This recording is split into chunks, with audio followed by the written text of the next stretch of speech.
jueves a raíz de una publicación hecha por la revista Caritas, donde se ve que hay una carta enviada por el ministro de Defensa, Luis Alberto Otárola Peñaranda, al general del Ejército, Víctor Manuel Ripalda Ganosa, respecto a poner en alerta que había un lote de 1000 chalecos antibalas nivel 3, cuya prestación de seguridad sería limitada debido a que no mitigaría el impacto de las balas calibre 7.62 milímetros. Por lo visto estaban diseñadas para arma corta, claro, ¿no? Este era un lote que se había comprado, un lote de 6000, de los cuales estos 1000 chalecos, para explicarle un poco a la gente que no ha estado dentro de esta información, tenían que colocarle ya aquí en el Perú unas barras de acero o de cerámica que pesan menos, ¿no es cierto? ¿Tú has usado esos chalecos, no? Yo los he usado en Irak. Y no solamente los he usado, sino que dependiendo al lugar de destino, uno utilizaba 1, 2 o 3 planchas de cerámica para poderlo llevar. ¿Con las planchas de cerámica se vuelve muy engorroso, muy pesado? Bueno, llegó en un momento cuando la cosa era muy complicada, sí, llegó a tener 20 kilos de peso. O sea, ¿tú lo usabas en el helicóptero cuando te trasladabas? Cuando me trasladaba de un lugar a otro o iba en convoy por tierra, nos hacían ponernos esos... y ahí mismo le instalan la plancha. Y ahí le instalan la plancha. Y hay una persona que lleva las planchas. Mucho? Era difícil. ¿Te da calor?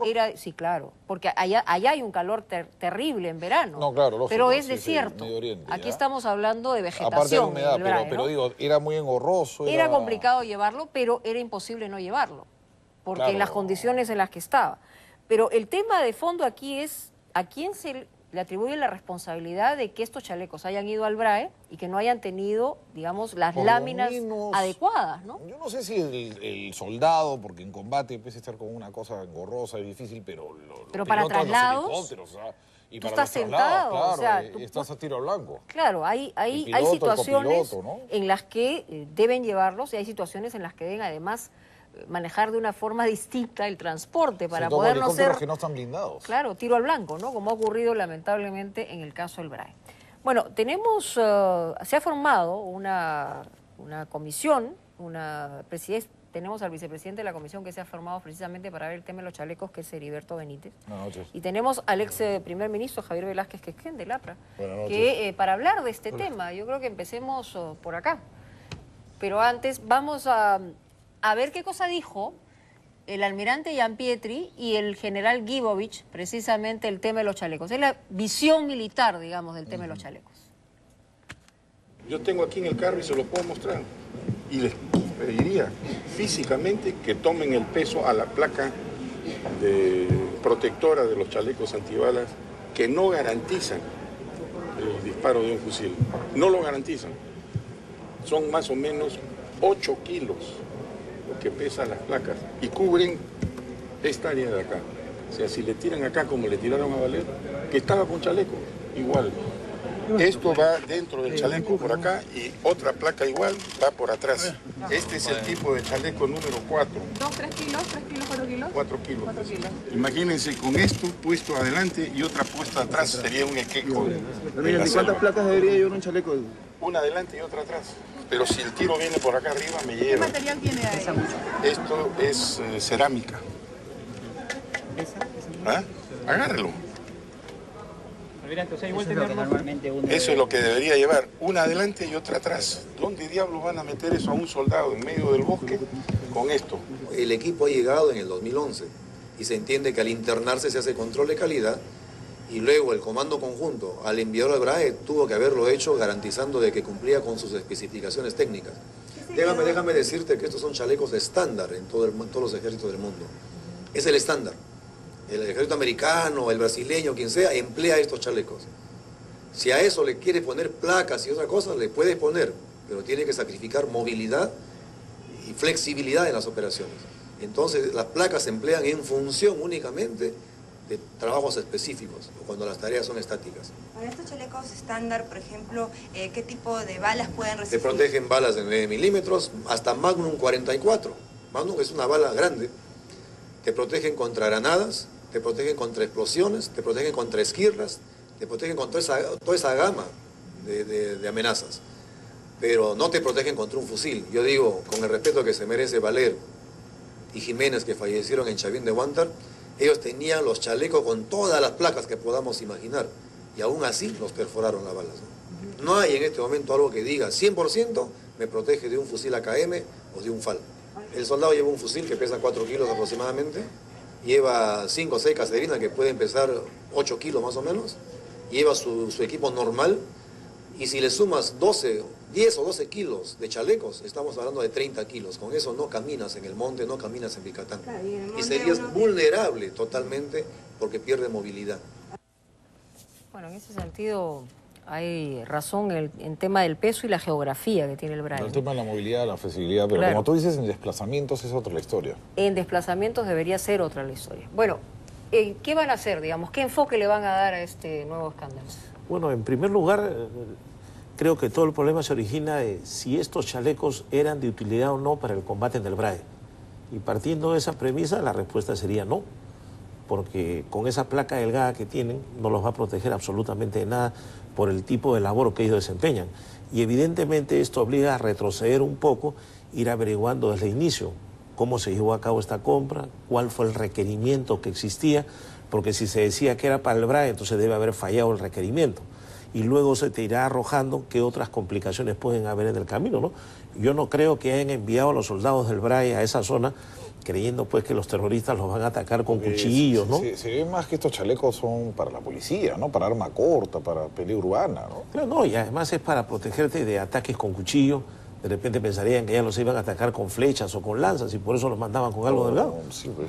Ahora, congresista Velázquez Gesquén, usted ha sido primer ministro y ha sido, esta adquisición de chalecos fue durante el gobierno anterior, durante el gobierno del presidente García. O sea, digamos, habría usted, cuéntenos un poco los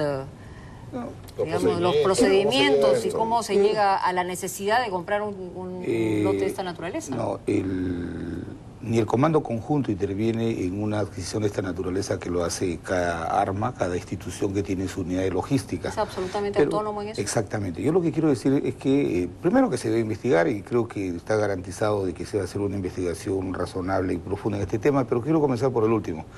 No hay que olvidar un detalle. Estos chalecos, 1000 de un proyecto de 6000, no se han comprado 6000, 1000. Ah, no se han comprado No los se han 6.000, comprado, se han comprado solamente 1000. Era un proyecto... ¿Y los 1000 se han enviado al BRAE? Era un proyecto de 6000, pero para 5 años. Okay. Y los 1000 que se han internado, como dice Gibois, en febrero de este año, había lugar, quienes recibieron el ejército, que era también un alto maestro, y también el jefe del Comando Conjunto, el general Howell. Lo que quiero decir además, que estos chalecos son unidades básicas, 3, que esta empresa que lo provee es una de las 2 empresas más importantes en el mundo que proveen al ejército de Estados Unidos. Es americana, ¿no? Entonces, esto es como comprar un teléfono. Compras un teléfono con internet o sin internet y te cuesta diferente. Se supone que la maestranza del ejército se iba a adaptar, ya, ¿no? Aquí que surge. Un acuerdo por ahí. En la época de Gibovis... O sea, los chalecos venían sin planchas. Claro. Y acá tenían que hacerse. Claro, las láminas de acero o de cerámica. ¿Qué pasa? Gibovis plantea de utilizar esta operación para hacer transferencia tecnológica, y a esta empresa le plantean de que venda sus partes, y acá en Lima, que hay centros de producción que puedan ensamblarse, y por eso hacen un convenio. No lo conozco. Ellos te traen el know-how como... Exactamente, y a los 5 o 6 años que terminaron ya los 6000, ya el Perú hacía sus chalecos para el ejército, para sus instituciones armadas, para la policía, y podía exportar. ¿Qué es lo que pasa ahora? Son 1 millón de soles que solamente piden 3 millones, o sea, para comprar los 1000 chalecos que costaban el 30% de lo que cuestan hoy en el mercado internacional. Hablan de $300 más o menos por chaleco. 330 para los small y 350 los large. Entonces, le piden al Comando Conjunto en 2010, se da un decreto de urgencia de restricción de recortes presupuestales, entonces piden 3 millones para comprar los 1000 chalecos con las láminas, y solamente reciben 1 millón de soles. De esos 1 millón de soles deciden comprar los 1000 chalecos, nada más.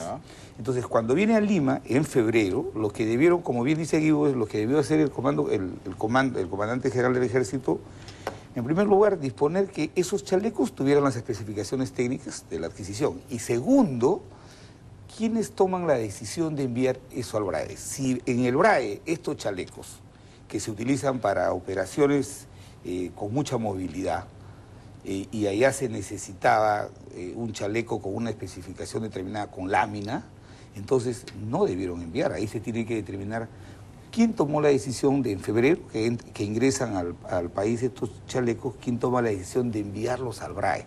Ahora, estos chalecos, por lo que me he informado, porque nosotros los primeros ministros pero no tenemos por qué saber, claro, por supuesto. Pero era evidente No, que pero era el BRAE, eso se compra, no era para usarlo en el cuartel acá en Lima, ¿no? No, ese paquete, lo que me han informado es que ese paquete, todo ese proyecto se comienza a hacer en octubre, noviembre del 2009, 2010. Ya. Entonces, era comprar chalecos para todo tipo de actividades, operaciones. Una de ellas era comprar la lámina de cerámica o de acero y enviarlas al BRAE.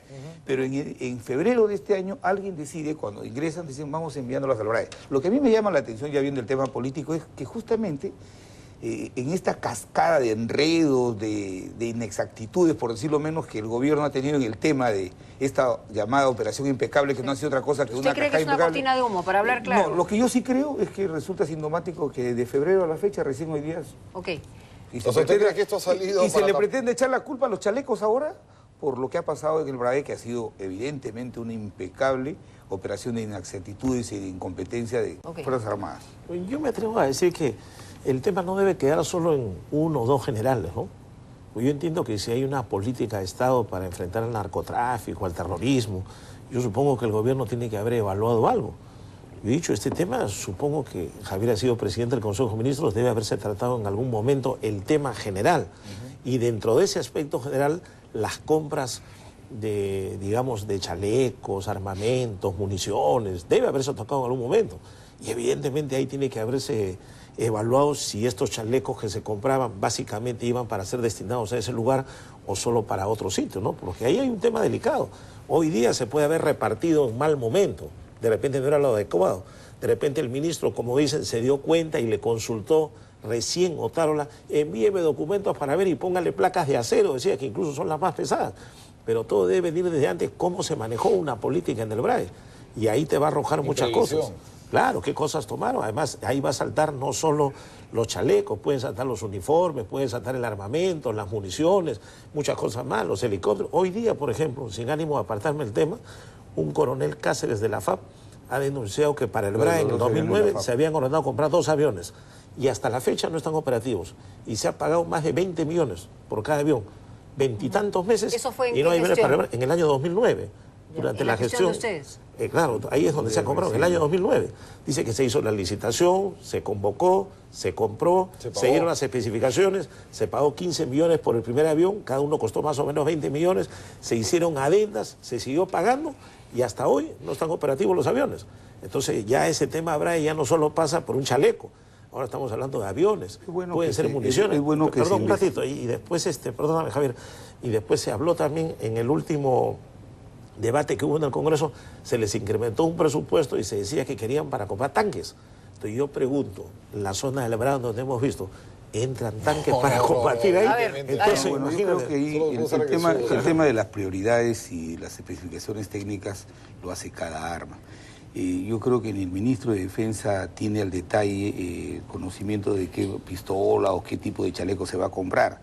Pero la investigación no determinará el tema de la responsabilidad política que insinúa Heriberto, que se investigue profundamente. Pero yo lo que sí creo es que flaco favor han hecho quienes en el gobierno sueltan este tema para decir la culpa de los chalecos, la culpa, qué sé yo. Y, usted está convencido que era para tapar. Tampoco yo pongo las manos al fuego por una adquisición, como una incompetencia del apresuramiento con que se ha actuado. Se ha actuado con apresuramiento porque, fíjate, bueno, el ministro... Pero estaban los rehenes ahí, no, o sea, había que... No, está bien, Mónica, está bien, pero para eso está... los rehenes en la embajada estuvieron ¿cuántos meses? ¿No estuvieron 4 meses? Y se actuó con precipitación, no, se actuó con una estrategia fina, con paciencia y con inteligencia. Acá se ha actuado reactivamente y el domingo pasado aparecieron como héroes los políticos, el gobierno. Apareció una operación impecable y en la semana se desmoronó eso cuando aparece el helicóptero, cuando aparece el delincuente Gabriel, el terrorista, y desmorona la tesis de la operación impecable. Entonces en esa desesperación van al Congreso Y el Congreso no se informó de nada, no le informaron nada. O sea, este Todo para se usted hizo a es través- un conejo sacado del sombrero. No, lo que yo sí quiero decir que esta no es la causa de los problemas que ha habido ahora, de las incompetencias y de la precipitación que ha habido en el BRAE y de lo que un ministro como el Interior dice, en las próximas horas vamos a tener resultados. Esta es una operación muy compleja en la que hay que tener mucha paciencia, hay varios gobiernos prudencia que no han y tenido mucha... resultados sobre el tema del BRAE, Sí, ¿no? no, es que la industria del narcotráfico es una industria de largo alcance, ¿no? O sea, para en usted, México, en Colombia, digamos, no se acaban de un año ¿usted para otro. coincide? Narcos para usted. No. Yo creo que la plataforma sobre la que actúa el terrorismo es el narcotráfico. Entonces, la diferencia es que ahora los terroristas, estos 400, 500 terroristas, han cambiado su estrategia, han socializado su actividad. ¿Usted coincide con eso? Yo creo que si tal vez intentaron sacar, como tú dijiste, el conejo como parte de la suerte, han terminado agravando su situación, porque la presencia de los ministros en el Congreso fue una falta de respeto al Congreso. Nosotros como Usted parlamentarios, habla del Interior y Defensa. claro, más nos hemos enterado por los medios de comunicación que por lo que ellos nos han dicho. El ministro no tuvo ni siquiera ni la valentía del coraje ni comunicarnos de esta carta que ya le había enviado a un medio de comunicación. ¿Usted cree que ha sido Entonces, una burla para el Congreso? Sí, yo creo que sí, es por eso que hemos pedido que se levante el secreto de la sesión para que se conozca lo que dijeron los ministros, lo que hablamos los congresistas y de acuerdo a eso ver qué decisión política se puede tomar. Se puede encontrar en la zona de operaciones con es que a eso periodistas, se vamos. supone que se le está buscando. No, y mira, y donde han encontrado el helicóptero que aparentemente lo ha presentado como un trofeo de guerra, es donde hoy día también hemos visto que, según se dice, un grupo de militares lo empujó y lo aventó. Entonces, ellos estuvieron en ese lugar, después se fueron y los terroristas se quedaron ahí. Entonces, ¿en qué quedamos? ¿A dónde están buscando ellos? Por otro lado.